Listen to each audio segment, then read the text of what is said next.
Corona virus की दूसरी लहर के दौरान मीरपुर डिस्ट्रिक्ट में सूरत हाल इंतहाई तशवीशनाक होती चली जा रही है।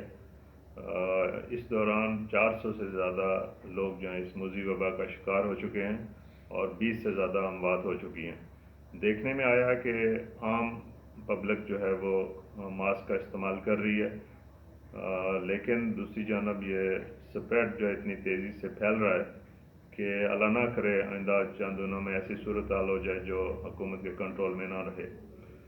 तो हुकूमत आज़ाद कश्मीर ने महकमा सेहत की तहरीक पे 15 दिन के लिए पूरे आज़ाद कश्मीर में लॉकडाउन का ऐलान किया है। हुकूमत ने ये मुश्किल फ़ैसला इसलिए किया है कि हुकूमत की ज़िम्मेदारी है कि लोगों की जानों को बचाया जाए, उस बीमारी से महफूज रखा जा सके।